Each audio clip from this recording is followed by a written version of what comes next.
This is Rising Phoenix Podcast. I'm your host, Michael Rhodes. This podcast is for men struggling with an unwanted divorce. I interview experts on divorce, mental health, and I provide insights gained from my own divorce journey. You are not alone. Join me. Hello, and welcome to the show. This is episode 200. This is not a solo one, but I thought 200 was obviously pretty significant. So I wanted to take the time to acknowledge that and just give a brief little blurb um, on some stats, maybe, and then just kind of talk a little bit about kind of where I'm at and uh, sort of mark this milestone, celebrate a little bit. I won't take too long because I want to get to the episode. I think it's a pretty good one. I'm actually, as of right now, as I sit here at 9:50 in the evening, I'm still editing it, but I'll get it done, and you'll be hearing it. You'll be hearing when you hear this. It'll be Tuesday morning, the 11th. Speaking of November 11th, Happy Veterans Day to my fellow veterans out there. Take a few moments a day to do a little bit of reflection. If you did serve your country, not everyone has the stones to do that, and you did. We did, and that's admirable. I personally am not a fucking hero, and by any stretch of the imagination, I didn't serve during a war. Never seen combat. I'm not a hero, but I did serve my country and I did so honorably. And there's not a lot of people in the United States of America that can say that. I don't know what the percentage is. I think it's 3% of Americans serve or something like that. I don't know. It's a small number. So happy Veterans Day, fellas and ladies. Celebrate your day. Go get your free meal. Let me now dive into what I wanted to talk about. So I asked ChatGPT how many podcasts make it to 200 episodes, and it says we don't know, which is not very helpful. Um, but I'll give you sort of what I'll give you some of the info that it does. It says here, according to one estimate, 90% of podcasts don't get past episode 3. That's fucking crazy. Of the remaining 10%, 90% of those don't make it to episode 20. Wow. Okay. Another study states that only about 11% of podcasts make it to 50 episodes or more, and less than 7% make it to their 100th episode. So then I said, and it's like, it started saying, if you want to hit these numbers, you stay consistent. I'm like, no, yeah, I have hit those numbers. So, it said basically you're probably in the 5% of the history of podcasts. I'm in the top 5% of podcast episodes. Now, obviously that data is, there's some skewing going on there, right? Because if people are starting podcasts and they're not getting past episode 3, and there's a lot of them, right? 90%, that kind of skews things. So, much like I'm not a hero, I did serve my country. I'm not Joe Rogan or I don't know, Dax Shepard or I don't know who the fuck has popular. I actually don't listen to podcasts. I used to. Serial was one that I listened to the first 2 seasons, and then they did a sort of spin-off slash third season. I think it was called Helltown or something like that. That was interesting. And I used to do true crime ones. I can't remember the name of any of them. There was one that was a Canadian broadcasting company. I can't remember the name of it. I'm sure some of you out there know and they're yelling at me right now. But anyway, I don't listen to podcasts really. But I think it's obviously worth taking a few moments to acknowledge it. And that's what I wanted to do. Not only acknowledge it, but I'm going to guess that a large majority of those podcasts that only make it to 3 episodes, or what was the other number? Don't even make it to 20 or past 20. Don't have listeners at all. And obviously, have I have various numbers and at various times, and some are better than others, and some days are better than others, and all that kind of good stuff. So I'm not uh, somebody's listening. You're listening, and I fucking appreciate it because if nobody listened, there's no fucking way I could make this. There's no possible way I could sustain it for what'll be 5 years in a few weeks. I think what is Thanksgiving this year, the 24th or some shit. So yeah, like 2 weeks ish. Um, will be 5 years, and this is the 200th episode. Fucking what the fuck? I'm not. I never set out to make 200 or 5 years or whatever. I just trying to fulfill what I see as a need. I wish more people would listen. I mean, I'll probably do an end of year wrap and sort of give the numbers. I can tell you that I am very close to total downloads, which is a little tricky. Essentially, if you listen to like, I think some services are different, but I think if you listen to like, even if it's like 10 seconds of a podcast, it's considered a download. Anyway, there's some nuance there that probably doesn't fucking matter, but I'm I haven't looked in a couple days, but I'm almost at 150,000 downloads.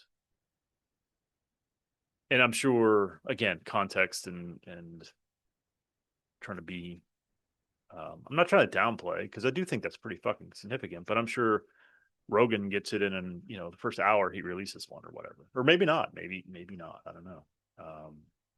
It doesn't really fucking matter, but we all compare. And so when I hear that number, I think to myself, that's a lot. That's a lot, dude.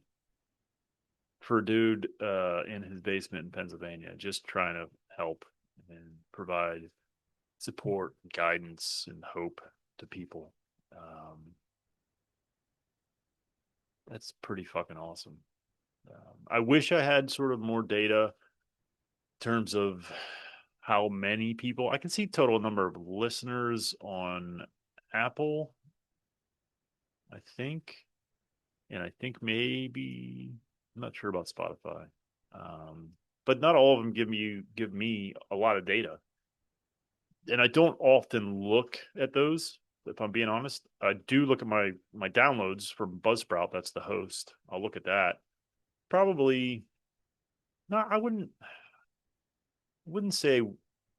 Well, on release day on Tuesdays, I look probably a couple times a day for sure, and then probably the next 2 days, I probably look a couple times a day because there's certain numbers that I like to hit. And I'll be honest, on release day, if I get to 200 listens or 200 downloads on that day, I feel pretty fucking good about that. And then the next day, I'd like to hit 100, and then the next day, I like to hit 100. I mean, like to hit. I mean, there's fuck all I can do about it, but when I do hit those, I think, well, that's pretty fucking cool. It's within 3 days, over 300 people have listened, and it ebbs and flows, and obviously episodes are important. So the topics and whatnot. So with all that said, thank you so very much for listening. I think you're going to dig this one, especially if you're dealing with a high conflict ex or are experiencing any kind of parental alienation. So here we go, episode 200. Joining me today is Lisa Johnson. Lisa, let's just jump right into this. I want to tell us a little bit about yourself. Okay, so it's a very weird, niche career. I'm the co-founder of Been There, Got Out. I'm a high conflict divorce strategist that specializes in something called legal abuse, where all of our clients' exes are attempting to wear them down and bleed them dry financially and using the legal system to do it. So I spent 10 years myself in the legal system, 7.5 years representing myself through about 100 court appearances in 2 states and prevailed. And my ex appealed 4 times, and I argued at the appellate court level, and not only one, but the case was notable enough to be published as case law, which I always say is a huge honor for an attorney, and it's unheard of for a self-represented litigant like me. So I'm really proud of that. And then I also gave live testimony, which helped pass something called Jennifer's Law and made my state of Connecticut about a few years ago, the third in America to expand our legal definition of domestic violence to include all that invisible abuse that usually isn't taken very seriously, especially when it comes to custody as well as restraining orders. And then my ex decided to sue my partner, Chris, and I, who's the male half of Been There Got Out, as well as my life partner, for $4 million in defamation in civil court in New York. We got that thrown out ourselves, even though I was a little terrified at first. And then our first baby, our first book came out in 2023. It's called Been There, Got Out: Toxic Relationships, High Conflict Divorce, and How to Stay Sane Under Insane Circumstances.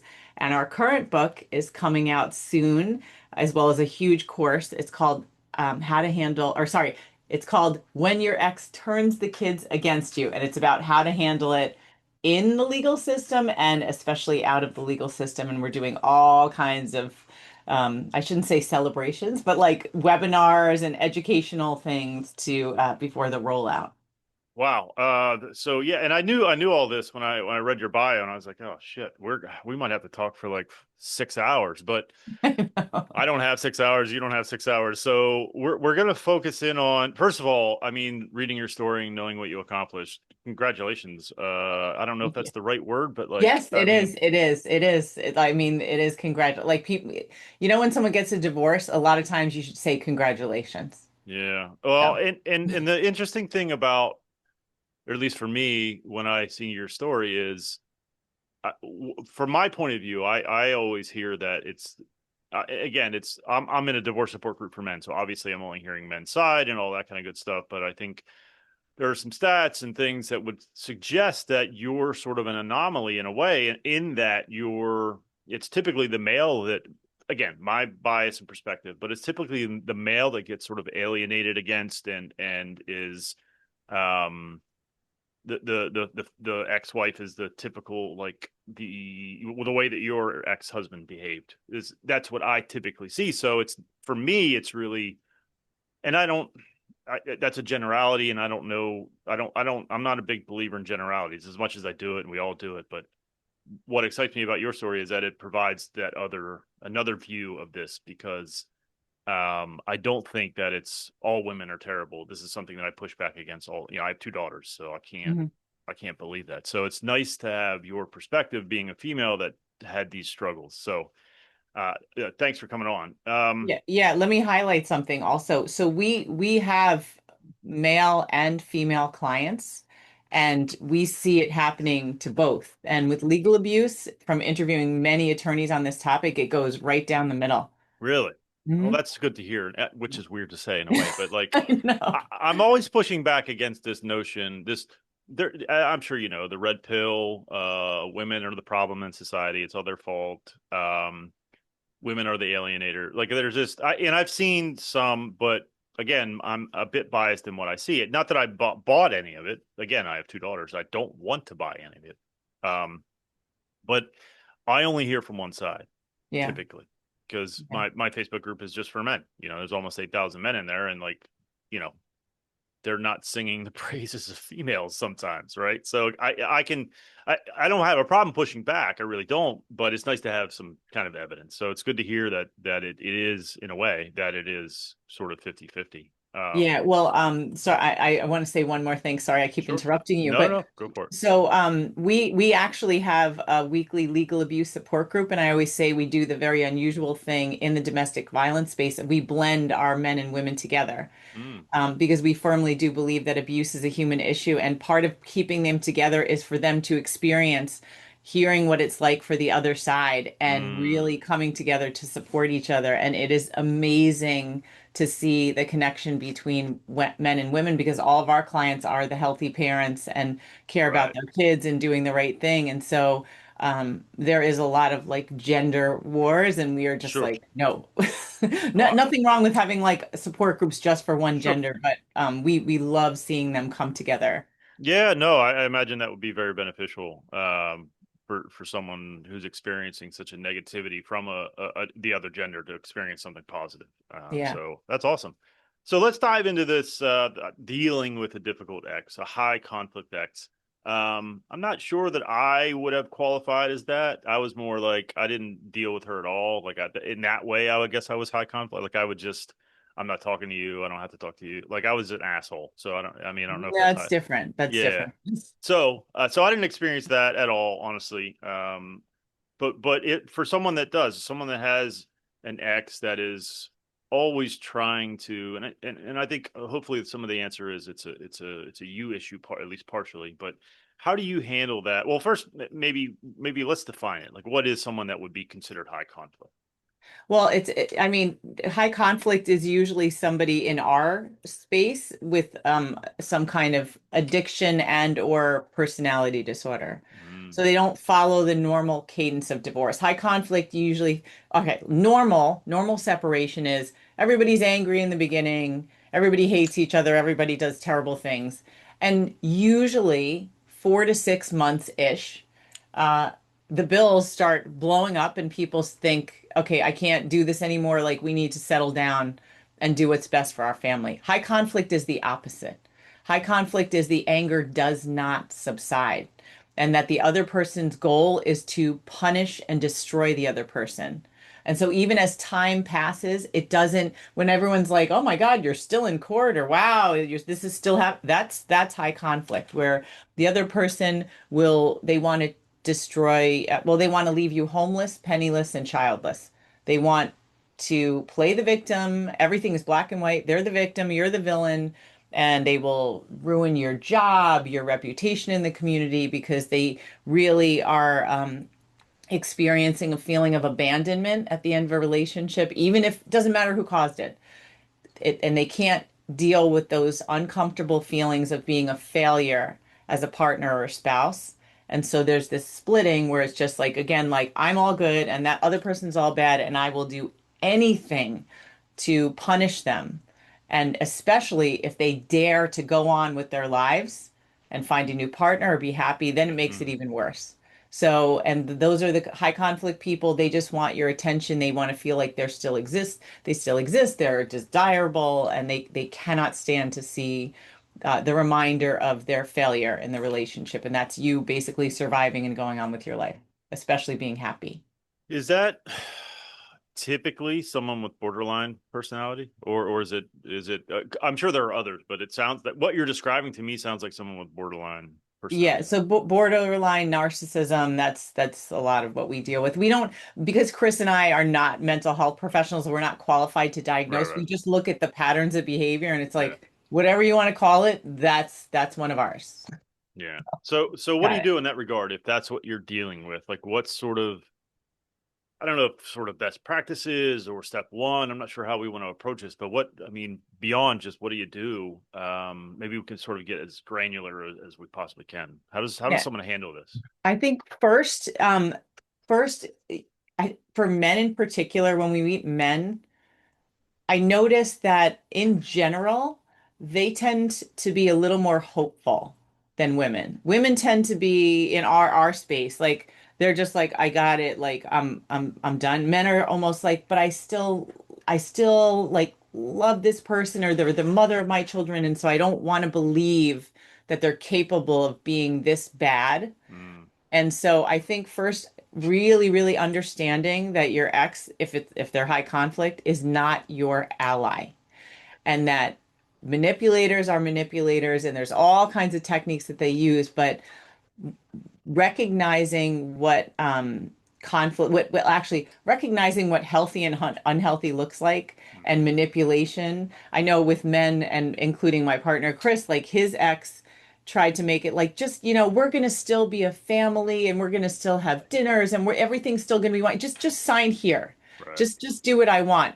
And when you don't do what they want, then it explodes. So Yeah. to be really, really cautious of signing things and agreeing to things without understanding this person is not your ally. And again, I'm not talking about amicable because we don't Right. deal with amicable, Right. but not agreeing to things out of desperation, not agreeing to things because you feel like, oh, if I don't do what they want, then I'm never going to see my kids. Oh, I'm going to do this to just keep the peace. Like that is the wrong place to start. So the best place to start is to find out your legal rights immediately. talk to a lawyer. People make all kinds of mistakes. We've heard of men who, they get in a fight with their wife, let's say, and she says, "Oh, go just stay in a hotel for a couple of days," and then the locks are changed. There's a motion filed. He abandoned the kids, and boom, you're starting off on the wrong foot. So you have to be really careful. Michael, How I'm going to say how something. yeah, I've heard this this abandonment. How Yeah. effective is that strategy when it's bullshit? Well, that's why you want to be really careful because there's a narrative that can start. So even when things are not true, when you are starting behind the eight ball, it can be very difficult for the truth to come out, and it can take quite a while because court is very, very slow. Mm, They always say the wheels of justice turn so slowly, and that's the thing that ends up really destroying people is they can't believe that this is happening, and they haven't had a chance to talk yet. They haven't mm, had their day in court, which sometimes never happens. And they're just like, but nobody's listening. Like, I can't believe that this person's getting away with lying and they're being right. believed. And now I'm spending all this money and there's these evaluators and everyone believes them. So you really need to find out your rights. Like, don't make any big moves without talking to an attorney first. Gotcha. That's number one. Also, like the big thing that we do from the beginning, and we love meeting people we call our babies, like at the very beginning of the process, who are, Mm, I say they're like so overwhelmed, but we always tell them you have more power now than you will ever have because you haven't made the expensive mistakes yet. mm, Like you haven't done anything wrong. So one thing that we teach from the beginning, very beginning, is something called strategic communication.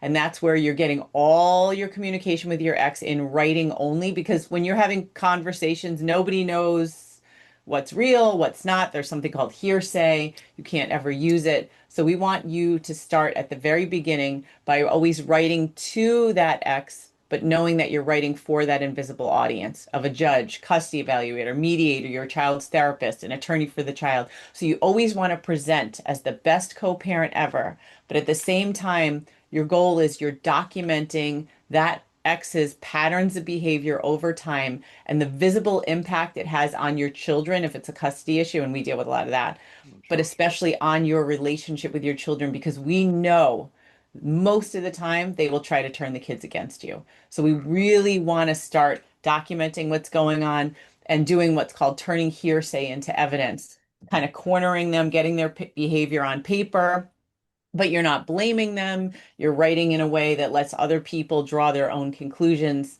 And it starts building what we call the targeted documentation for your case. And this is a lot of what we do also is working with people to understand what matters in custody. So we teach like the custody factors as well as something called the Baker model, the alienation factors. And it's based on a model developed by Dr. Amy Baker. She's like a parental alienation expert. She's written a bunch of books, and we've like I said, we've interviewed her and we've kind of condensed some of those factors into just six. And so we always, and by the way, my background is as a high school English teacher and I'm also a writer, and so I nice. love teaching the art of persuasion, especially in writing.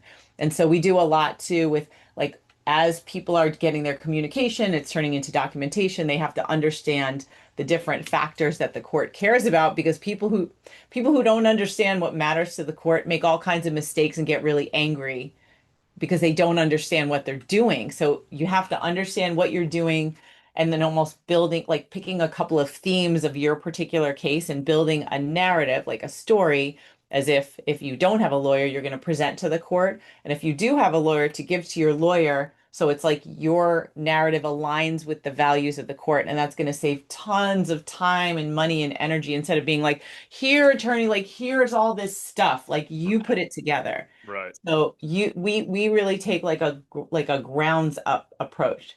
So you don't need to find a lawyer who's an expert in this, that, or the other thing. You need to become the expert, and then you educate lawyers and judges in a deferential way. And and speaking from experience, like I've had a lot of luck with that. So, Yeah. it Uh, can be done. it sounds daunting. It is daunting, and that's why you learn. But Yeah. these are things that you can learn, and it's terrifying. Yeah. But you can learn these skills. Like I taught my students how to write persuasively, among other things, and Right, other right. people can learn to communicate effectively. It is just really, really important. And it also is one of the best ways to start healing because strategic communication turns the power dynamic around. And Mm. we develop we Chris and I have this series of courses that we're doing. It's called From Fear to Fierce in Family Court. And the first one that came out is on strategic communication. It's called How to Communicate with Your Ex Without Destroying Your Case or Losing Your Mind. Because usually our world, everybody's got like, or they had some form of PTSD, and having to communicate with their ex triggers them where they'll get like terrified by just hearing the ding. You feel it in your throat or your stomach. It's like, oh my gosh, like now what is it? And there's this constant sense of dread of like, if I don't do what they want, they're going to take the kids away or they're going to take all my money or I'm going to get in trouble. And so we Yes. can't live in that state of like adrenaline all the time. It's really unhealthy. And that's why people have all kinds of physical health issues too. Well, so that you bring up a point that I sometimes lean on in that it's up to you, at least partially, right, to navigate this in a way that is for you. What the hell do I mean by that? You can't live in that state, right? Yeah. You have to be able to take control of, not control. You have to be able to manage these emotions in a way that allows you to have some power. And I think a lot of, again, the men that I see, not I don't know the percentage. I've never done a poll, but Mhm. there's a whole lot of them that get in that situation and let the female, the ex-wife, whatever, dictate their emotions in their life essentially. So Right. what do you teach around that? Like, how do you got a guy who is behaving the way that you just described. Like, Hmm. how do you get him to take that power back or at least to begin? Like, what are some initial steps that he can do to stop being bled around essentially by someone who is obviously doesn't care about him or maybe even his children? Or definitely his children, someone who acts like that. Because really, somebody who is trying to sever a father's relationship with children or anyone who's trying to sever like a primary attachment bond, that harms children of any age because it Yeah. affects their ability to form relationships for the rest of their lives because it's a Mm, that's a primary person, their father and their mother, yeah. you know, and it happens to so many people. But yeah, you're making me think of somebody that we actually just met the other day who was we were on what we call a discovery call and he was telling us everything and we couldn't even get a word in because he's just like, and she's making me do this and she's doing this and I can't and like talking so fast from the trauma stuff, which we know. Sure. And my partner Chris is like, I always have to remind. So I'm a state certified domestic violence advocate. He's a certified high conflict divorce coach, so he doesn't have as much of the training in domestic violence, the formal training. And sometimes he gets like, oh my gosh, like this person is just going on and on. But for me, I'm like, Chris, like we see it all the time. It's that like Yeah. I gotta get. No one's gonna listening to me, so I have to say Yeah. things Yeah. Yeah. really fast. So he was talking like that, and as he was talking and then we were trying to tell him what we could start with and help Right. him with like, and we always send like a follow-up letter, but the most important thing to start is again it's almost like knowing what's real and knowing what's not.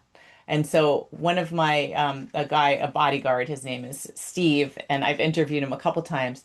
He talks about, well, his line that I love that I always repeat is an abuser's greatest tool is fear. Mm. So when somebody is like, and then this is happening and this is happening, and we're just like, okay, we got to like pause and go through some of the factors of actually what matters. Or like, tell me what's the thing that you're most scared of. Let's go down the list. And then sort of like correcting what reality is. Just starting with like, okay, these are the facts though. And then understanding that people like your ex want your attention. Number one, she wants your attention. She wants your negative attention more than she Hmm. wants your positive attention because the dynamic here is about power and control. And so once you're out of that home, she's limited to three ways to still get to you: money, kids, and the court. And we know money and the court are together and kids last the longest. So this is how it's happening. So understanding that it's attention, attention, attention, and that's why strategic communication is so helpful because it's like turning that power dynamic around and realizing, okay, these are the only things I need to communicate with about. And here's ways that I could be, I don't like to use the term gray rock, but to be like not as interesting. So Yeah. when, let's say she sends a list of all these things and you need to, blah, blah, blah, blah, blah, and you're just like, okay, Okay. Yeah. it's vague. It Yeah. doesn't address anything. Yes. um it's just like, oh, I don't have to answer all that stuff. But people always think, well, a judge is going to see it and they're going to believe it. And like, a judge doesn't care what you fed your kids, how, bedtime, screen time, like all allergies, unless they're proven. I mean, Right. there's all kinds of things, but there's just this fear because that's been normalized in the relationship. Yeah. And again, understanding like the fear is what's driving all of this. Like once we deal with that fear, that's when we start calming them down and they're like, okay, now I can see a little bit more Yeah. clearly. Yeah. And Yeah. they start seeing the patterns of their ex's own behavior. And so in that course that we teach, and we also, coach our clients, that once they start realizing like, oh, they're just playing me. Yeah. Like, I'm not scared of them anymore. I'm not going to fall for that. Yeah. Everything changes. I mean, we see it with our men and women. And that's why, like, we do everything over something like Zoom, Hmm. and you can physically see the difference in their Oh, I'm sure. faces. Yeah. We call it going from puddle to ninja. Like, they're an absolute mess. And then, like, they start breathing because they've been holding their breath for so long. Yeah. Their faces change. And we always like to note progress. We have, those little well, not little, those big tube men outside like used car dealerships. That's our Yes. victory symbol, the tube man. So we have a mini one, and that's our like yay, like progress or victory. And so when we meet in our support group or with our clients and they tell us about things, we'll like bring out the little waving tube balloon man. Nice. And I like to do it when I'll say, like, listen to you.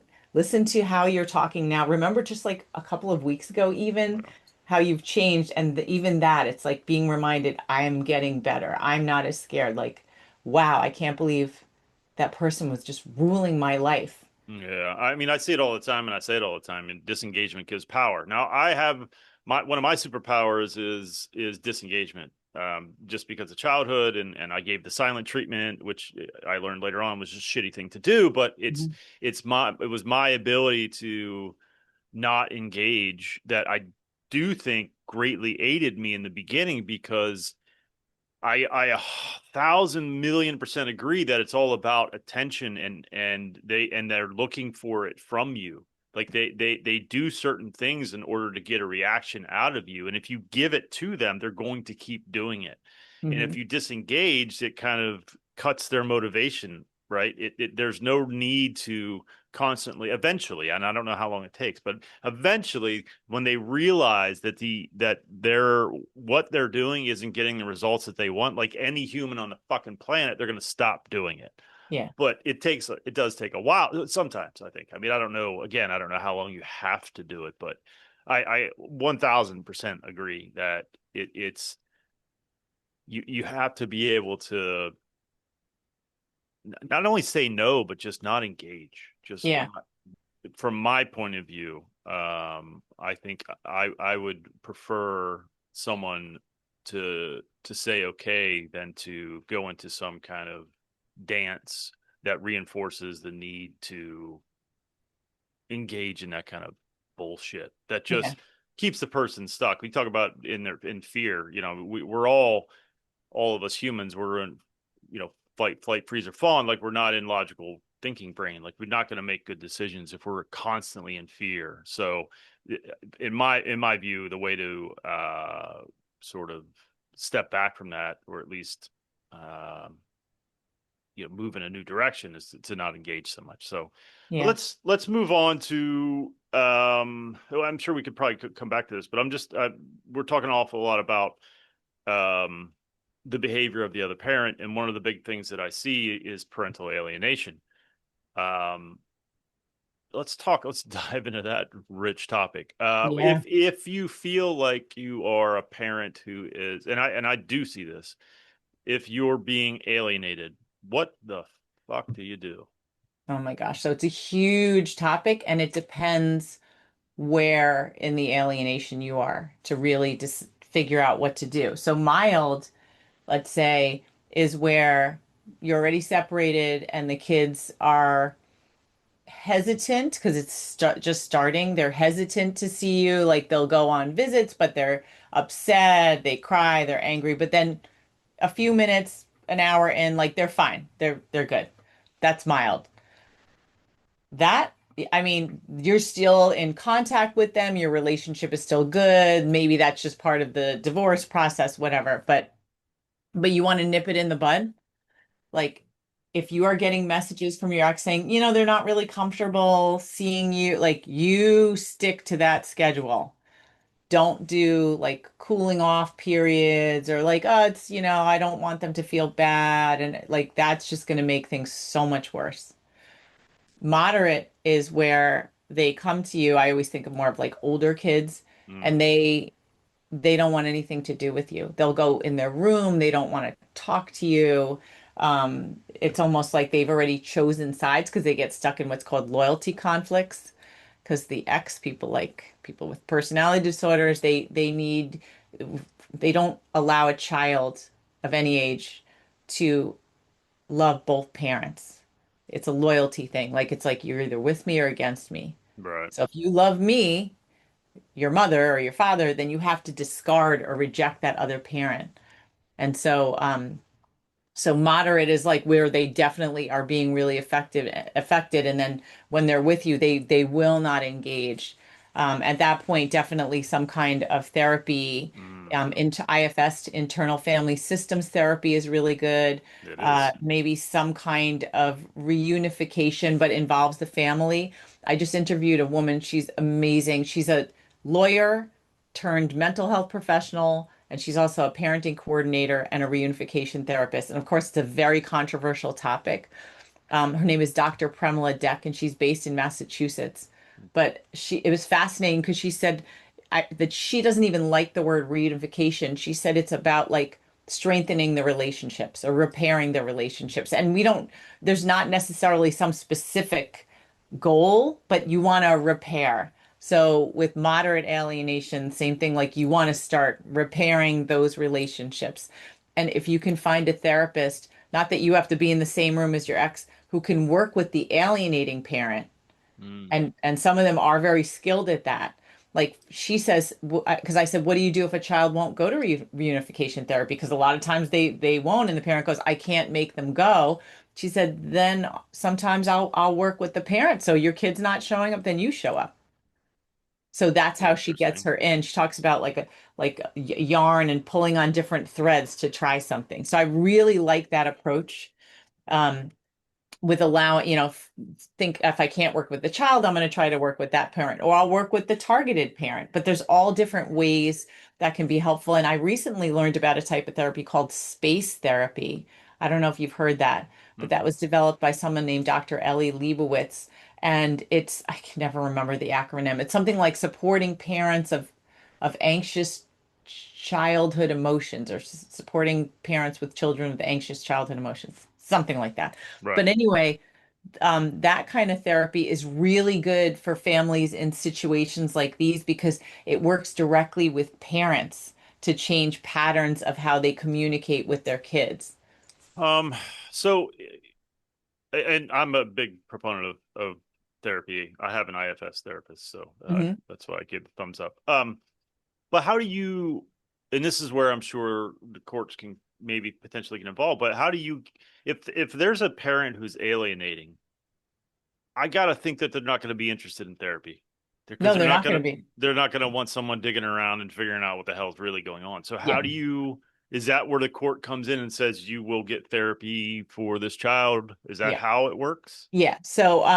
So what we like to do is if you don't have your parenting plan solid yet, because we meet a lot of people who are in the process, you want to get something called a therapy clause put directly in that parenting plan that says if either parent or the child requests therapy, they're going to get it. So often we see with legal decision making, it's a problem because therapy is considered medical under mental health. And so Mm, it has to be a joint decision because most people end up getting joint legal decision making, or their ex manages to get soul and then they're like, oh, oops, like I don't know what happened and now my kid can't get therapy. right. So you want to make sure your kid gets therapy, and that aligns with the values of the court. Like the court wants kids to have therapy if they need it. So to make it easier, so you don't have to get into a big debate, if you can, get it in the parenting plan. So it's not even a decision. We just Right. do it. If you So, don't have it in a parenting plan yeah. and you can't get your kid therapy, if your kid's in public school, go to the school guidance counselor and ask if your kid, because it's school, it's the school's domain, and Right. they can do what they want with your kid and they don't need permission from parents. Right. So that's something that could help. And then if you can't, let's say your kids are being homeschooled by your ex, which we see a lot, or there's some way, reason that you really can't do it, then you would consider going to court and getting a court order for therapy and building a case as to why they need it. And it's usually not a difficult thing to get, Um, but when it's we expensive, Oh, you know, to go to well, court. yeah, I've spent way more than I would like to admit to. Part of that's probably my fault if I'm being honest. But what what do the courts do? Because I see this all the time. Like you have a parenting plan in place, right? And the other parents just they have no fucks to give. They're like, I don't care. Like, so how do you manage that when let's say therapy's in your parenting plan, you were able to slip it in there, and the parent is the parent that's doing the alienating or whatever is still like, I'm not, she doesn't want to go. I don't know. Like, what do you do then? And then how do the courts really handle those things? Because it seems like, and again, I didn't have to do any of this kind of stuff, so I'm taking it from other folks. But it seems like the courts don't care. But I'm sure that is wrong. But like, what does that process look like? How do you deal with it? What do the courts do? What should you do? Okay, so from the beginning, and so my partner Chris is like the expert in writing airtight parenting plans. So we know that if you have a lawyer, and most lawyers don't deal with these cases 90% of the time, and Mm, judges have like literally notebooks of templates.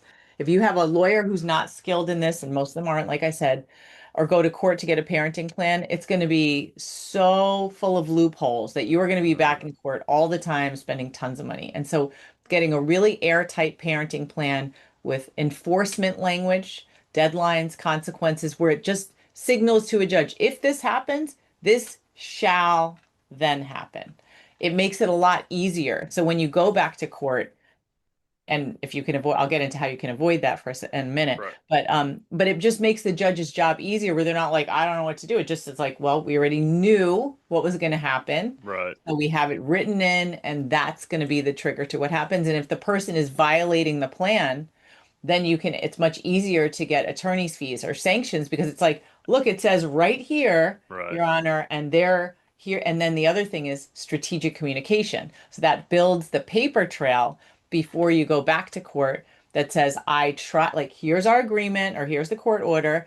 And then I tried and tried and tried again. I was the most reasonable co-parent trying to get this person to comply. I don't know why they haven't, but this is what I'm asking for, and here's why I'm entitled to it. And then there you go.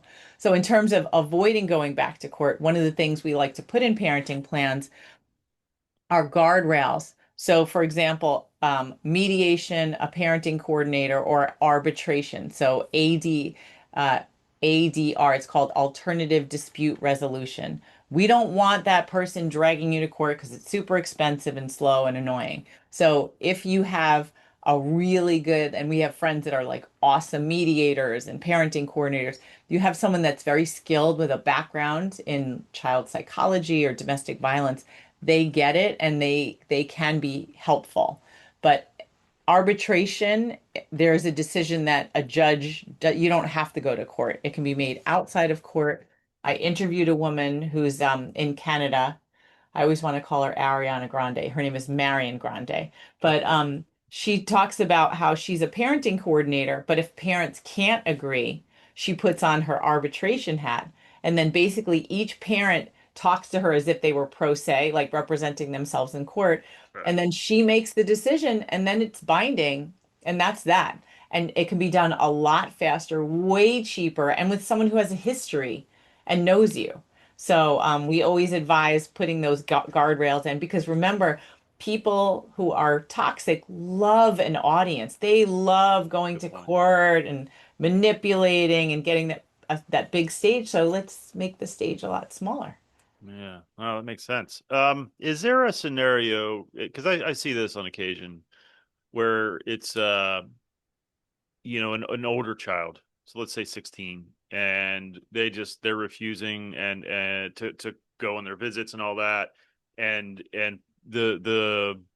we'll call him the father, he gives up, right? And he lets it go on. And maybe it's for 6 months or a year. Is there a way for him? Should he just let? I hate to say this, but should he just let this go until No. they're Mm-mm. okay? So what should so he lets it go for 6 months to a year, or maybe they were 14 and it's been 2 years. Like what? How does he start getting back into that child's life?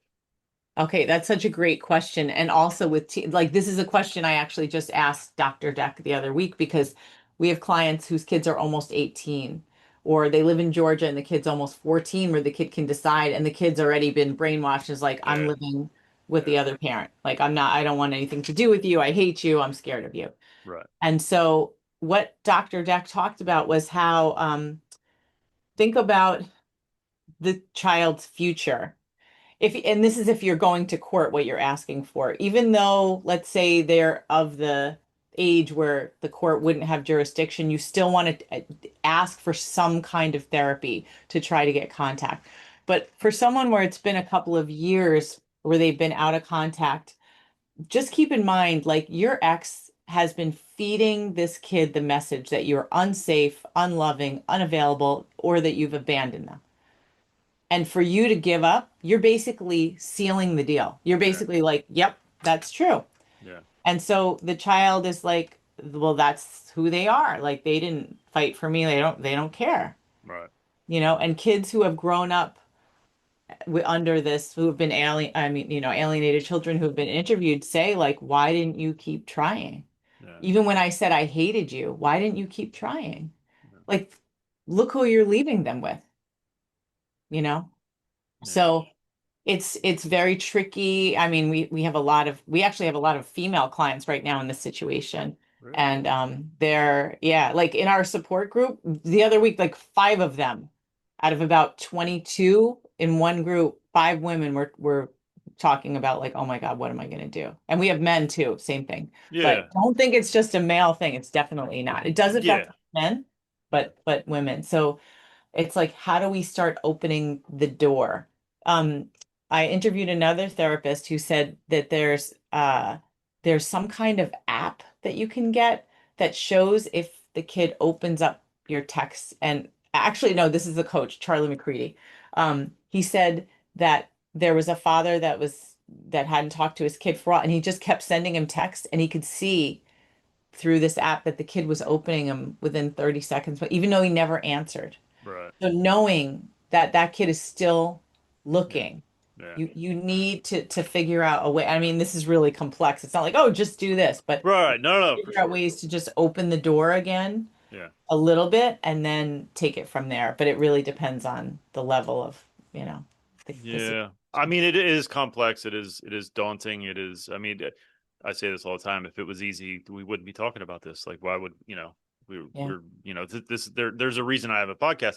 I mean, I cover mental health more than anything, but this certainly is sort of in that realm. Yeah. It's just, This affects 20 to 22 million people in America and Canada alone. wow. Yep. Jesus. What hmm are the, And people think it's just them. yeah, There's like oh, all this yeah. shame associated with it. Yeah. I don't focus on like father's rights or alienation. I just again my focus is on mental health because hmm even if you're all these things are happening to you, you still need to learn how to manage them to the best of your ability, to learn how to manage them, to get tools to and sometimes that is having the courage and the I don't know, I guess courage to reach out and because when you do that, you can find people that are going through the same thing, and suddenly you feel less alone. Oh yeah. And then you can get maybe they have strategies or things that they've done or things that they've utilized that have helped. So that leads me to my next question. Yeah. Segue. can you give me some success stories? Someone that has gone from, and it doesn't have to be men, but that obviously would be, Yeah. apropos. But someone who's gone from being alienated to having the kid in their life again. Yeah. Okay. Well, I wrote down a couple of my guys, but I'm going to talk about one of my women as well, I think. Sure. Just thought of it right now. Well, one of our guys right now, his ex, he has three children. The oldest was alienated, and then there are two younger ones. And so we know like it can flow downward. Yeah, And so I don't want to interrupt you, but I got Frank. I'm thinking of you, brother. His boy and him are close, but his daughter he considers to be alienated. So this yeah, is awesome. Please yeah. tell me more. So they, middle of divorce, all kinds of horrible abuse allegations. He was on supervised visitation for a really long time, blah, blah, blah. All the like messy, awful, awful. He was terrified, criminal stuff, all that. So even as he's continued to see the younger two kids, the older one, his ex was like, wants nothing to do with you. The older one suffered like some mental health crises, like was really kind of declining since this happened. And then they finalized the divorce. They were supposed to get a parenting coordinator, and he was banking on like, when we get the parenting coordinator, they're going to make her comply with the parenting plan. Because even it was just like the legal things had happened, but she still had withheld the child for a really long time. And I think he's like 11 or 12. Hmm. And so he was just like he still would send notes and gifts and send stuff for the younger kids to give to the older brother, but the older brother wouldn't do anything.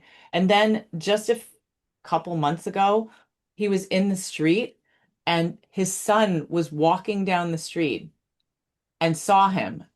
And he goes, he came over to me and was like, "Hey Dad, how you doing?" And I was like, "What?" Like nothing was wrong.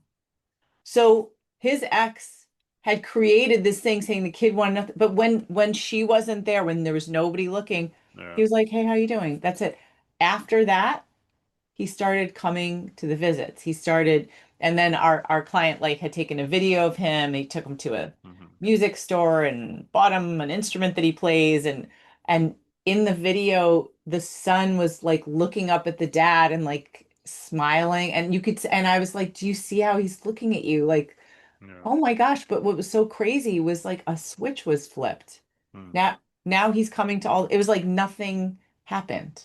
Do you think it was like the groundwork laid, like continuing to text and message, or like it wasn't? I would imagine it wasn't just the fact that, well, maybe it was that the mom wasn't around, but was there other things that were he was doing that sort of aided him when that moment arrived? Well, he had always kept trying. He always kept, sending the messages and the cards and the gifts Yeah, and sending texts. So he kept doing it. yeah, And then when the son saw him, it was almost like I don't know what the reason was, but yeah, when the mom wasn't there, the son just approached his father yeah, and said hello, and there was no fear or anything. They yeah. talked for a couple of minutes, and then after that, because he kept saying, "Will you come? Will you come on the visit?"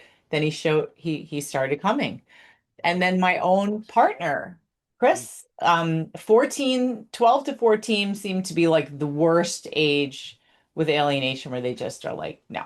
So it turns out that the week that we started like really hanging out our shingle a few years ago when my partner's son was 14, that same week, his ex blew up, learning that we were doing this business and tried to destroy it and enlisted one of those militant women's groups to try to destroy our business. That same week, suddenly Chris got into an argument with his son who decided, done, done.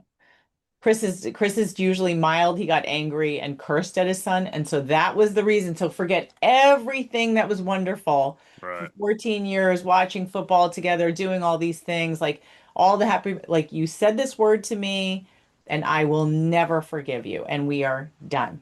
Yeah. So Chris was like, apologized, but was like, you also did not, I don't want to hear it. Right. And then the mom was thrilled because every time they'd have anything, she'd be like, I'm coming, like, you don't like what your dad's doing. I'm coming to pick you up. And, always, always interfering. but that was it, and the timing was perfect. And so there were several months where his son would not do visits. So we didn't get involved legally. We did make police reports, but Chris tried to do therapy. His son like wouldn't even cooperate with the therapist, kept cutting the calls. Let me think, what else did he do? He would try to like go talk to him, but the kid didn't want to leave the mom's property, which we see a lot. And then of course there's the monitoring from the house. Sure. And so at some point, um, I'm trying to remember, like, I think Chris said to him, we come into this world and there's only two people that love us unconditionally. Like, we have a whole history together. And for you to just be so unforgiving, like, I mean, you know, like, just think about that. I don't know if that mattered. I don't know what mattered. Yeah. And then at some point, I think Chris finally said to his ex, like, or maybe even said to his son, if you don't start cooperating and coming back, I don't want to do this, but I'm gonna go legal. And then he came right back. And Uh, it, again, switch was flipped. I yeah. was really mad because I hated seeing Chris suffer. Oh, I bet. Yeah. Like I thought I'm never going to forgive this kid for putting his father through this. Yeah. But I remember that particular weekend. So Chris he went to Lehigh. He's like super connected with the school, football. There's like a football thing with Lafayette. And so that was part of the rituals that he and his sons had always done was go down when Lehigh played football. So it was right before one of those times, and it was the first time we were seeing his son again. And so we went and we were in the car for hours, and I was just like, it was Yeah. like nothing happened. Huh. Nothing happened. It was fine. And from then on, the relationship was vastly improved. It was amazing. Like I couldn't believe witnessing this Yeah. because you would have think there would have been some residual weirdness. It wasn't. Doesn't In it that speak moment, to a kid's like desire to have a relationship with their other parent? Like, don't we all desire that in some ways, right? Like my mom wasn't the best mom, but I still love my mom, right? Like, I think it speaks yeah. to a child's desire to deep down Yeah. biological desire to have a relationship with their It's parent. your primary attachment figure.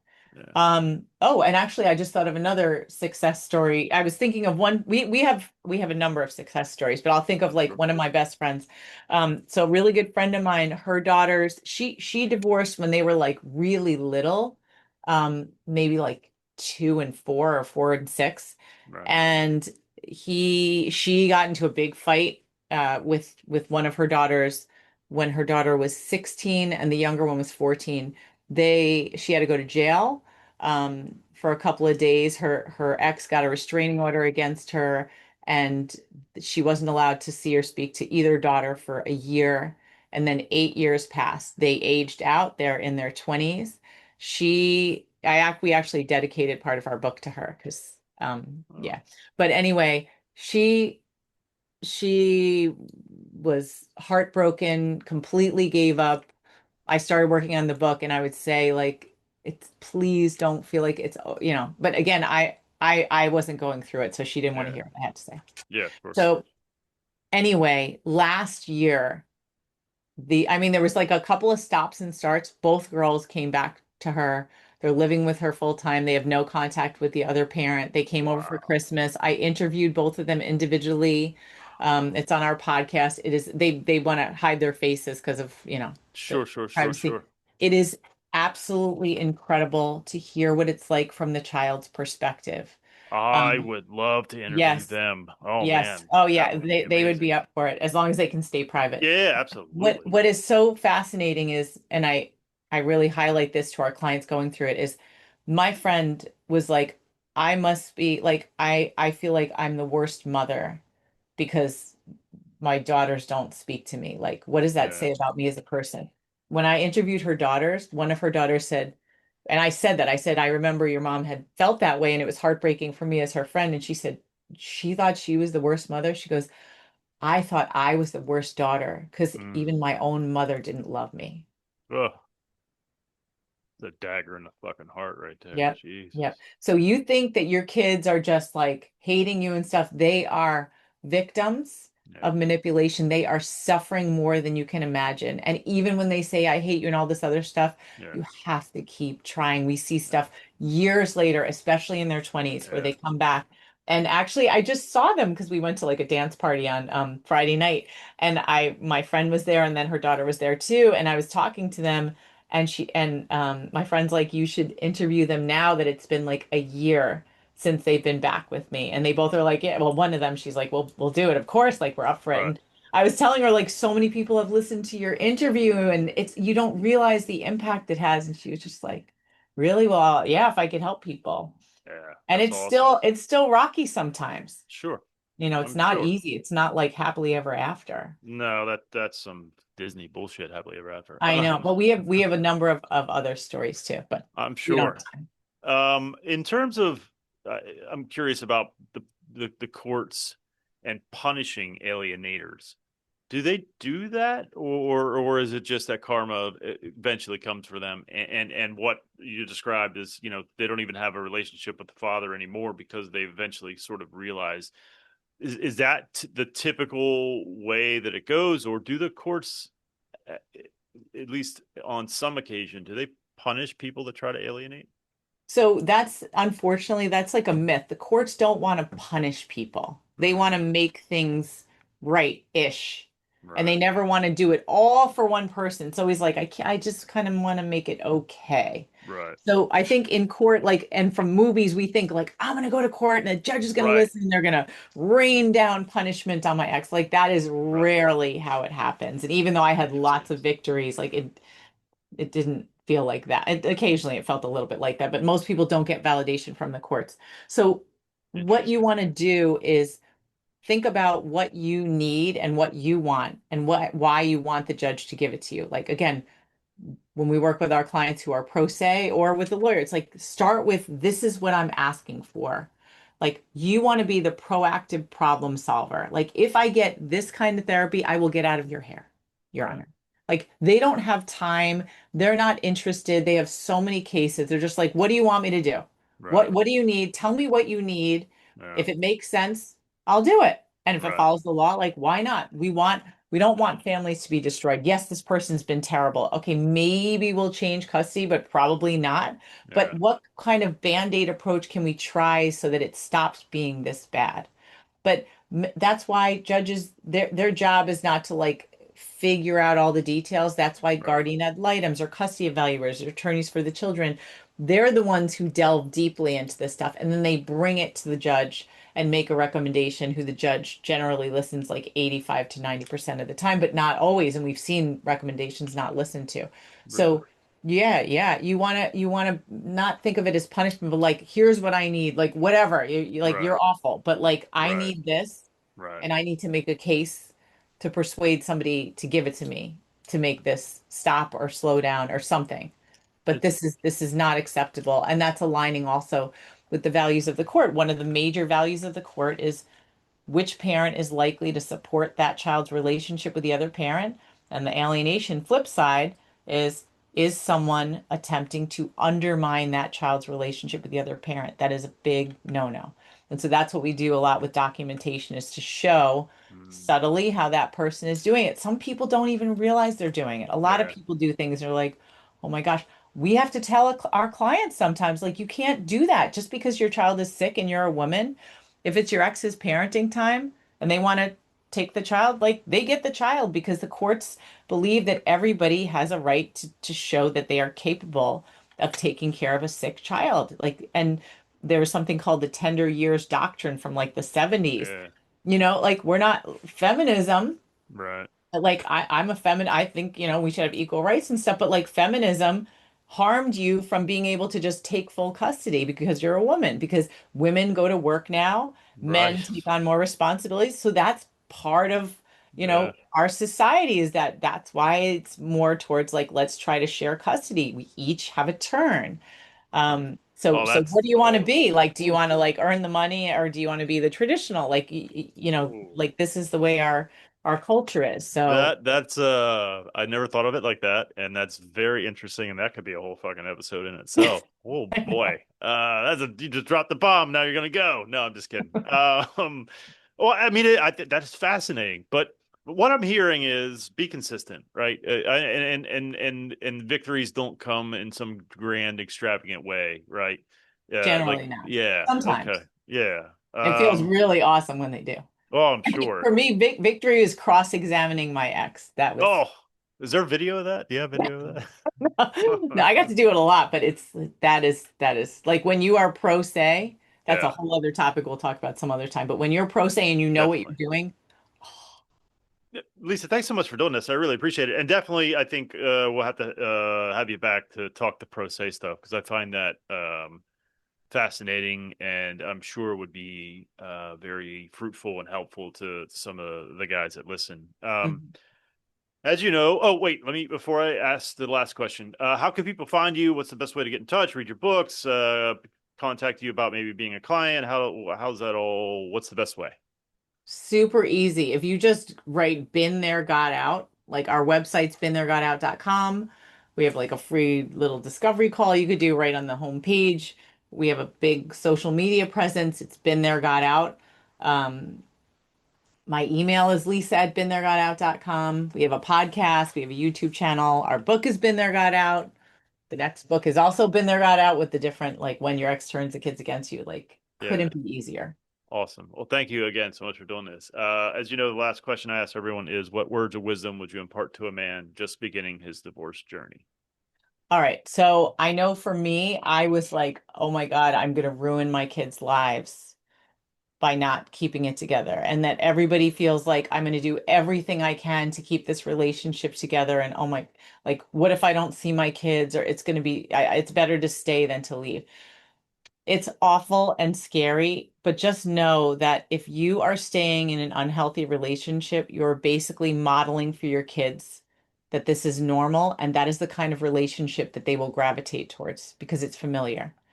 So I'm sure you don't want this for your kids. Like number one, like you have to stop the cycle. And if you can and get reach out for support, like it's actually better to leave than to stay in something like that and to have your kids believing that this is the best that they can do. And the other thing is get a good parenting plan with with airtight language to keep your, reach out for support and just know the air is so much cleaner on the other side. I'm sure everyone says you deserve happiness. Like we all think I'm too old, like no Right. one's going to be interested. That is not true.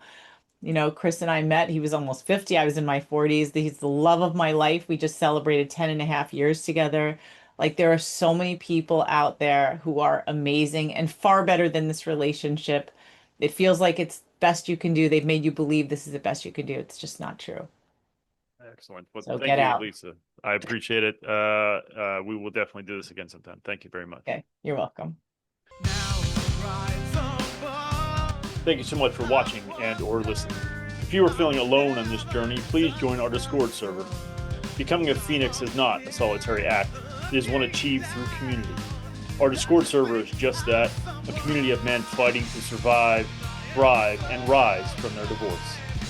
Go to risingphoenixpodcast.com/Discord for information on how to join and what is contained in our Discord server. Please join us.